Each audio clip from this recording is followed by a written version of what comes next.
Hi all, അസ്സലാമലൈക്കും. Welcome back to my channel.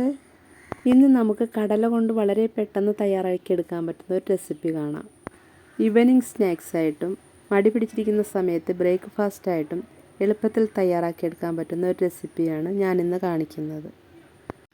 വീഡിയോയിലേക്ക് പോകുന്നതിന് മുമ്പ് ചാനൽ ഇതുവരെ സബ്സ്ക്രൈബ് ചെയ്യാതെ വീഡിയോ കാണുന്നവരാണെങ്കിൽ ഒന്ന് സബ്സ്ക്രൈബ് ചെയ്ത് സപ്പോർട്ട് ചെയ്യുക. കൂടാതെ വീഡിയോ ഇഷ്ടപ്പെടുകയാണെങ്കിൽ ലൈക്ക് ചെയ്യാനും മറക്കരുത്.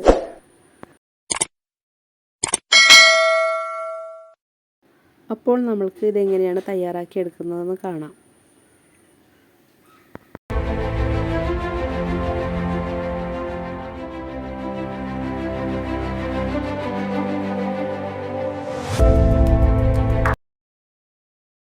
ഇതുണ്ടാക്കാനായിട്ട് ഞാനിവിടെ ഒരു കുക്കർ എടുത്തിട്ടുണ്ട്. അതിലേക്ക് ഒരു കപ്പ് കടല ഓവർനൈറ്റ് കുതിർത്തെടുത്തതാണ്. ഇത് നന്നായി കഴുകിയെടുത്തതിന് ശേഷം നമുക്ക് ഈ കുക്കറിലേക്ക് ഇട്ട് കൊടുക്കാം. കടലയെല്ലാം ഈ കുക്കറിലേക്ക് ഇട്ട് കൊടുത്തതിന് ശേഷം കടല വേവാൻ ആവശ്യമായിട്ടുള്ള വെള്ളം ഒഴിച്ചു കൊടുക്കാം. ഇതിലേക്ക് 1/4 ടീസ്പൂൺ ഉപ്പും കൂടെ ചേർത്ത് കൊടുക്കാം. അതിനുശേഷം കുക്കർ മൂടി വെച്ച് ഒരു 5-8 വിസിലടുപ്പിക്കുക. 5-8 വിസിലിന് ശേഷം ഫ്ലെയിം ഓഫ് ചെയ്യുക. ഇതിലെ ആവിയൊക്കെ പോയതിന് ശേഷം നമുക്ക് തുറന്ന് നോക്കാം. കടല ഇപ്പോൾ നന്നായിട്ട് വെന്ത് കിട്ടിയിട്ടുണ്ട്. ഇനി ഒരു പാൻ വെച്ച് ചൂടായതിന് ശേഷം ഇതിലേക്ക് 2 ടീസ്പൂൺ എണ്ണ ഒഴിച്ചു കൊടുക്കുക. എണ്ണ ചൂടായി വന്നാൽ ഇതിലേക്ക് കടുകിട്ട് പൊട്ടിക്കുക.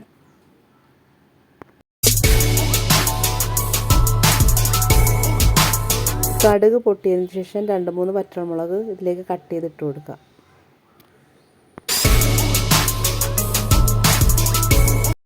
ഇനി 2 തണ്ട് വേപ്പിലയും കൂടി ഇതിലേക്ക് ഇട്ട് കൊടുക്കുക. ഇതെല്ലാം ഒന്ന് മൂത്ത് വന്നതിന് ശേഷം ഇതിലേക്ക് നമ്മൾ നേരത്തെ വേവിച്ചെടുത്ത കടല വെള്ളമൊക്കെ കളഞ്ഞതിന് ശേഷം ഇതിലേക്ക് ഇട്ട് കൊടുക്കാം. കടല ഇട്ട് കൊടുത്തതിന് ശേഷം ഒന്ന് മിക്സ് ചെയ്യുക.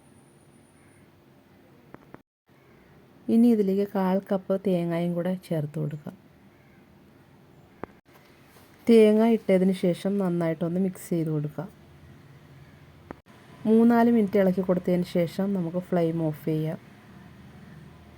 വളരെ പെട്ടെന്ന് തയ്യാറാക്കിയെടുക്കാൻ പറ്റുന്ന ഒരു ഹെൽത്തി ആയിട്ടുള്ള റെസിപ്പിയാണ്. അപ്പോൾ എല്ലാവരും ഒന്ന് ട്രൈ ചെയ്ത് നോക്കുക. പുതിയൊരു വീഡിയോ ആയിട്ട് വീണ്ടും കാണാം. Thank you for watching.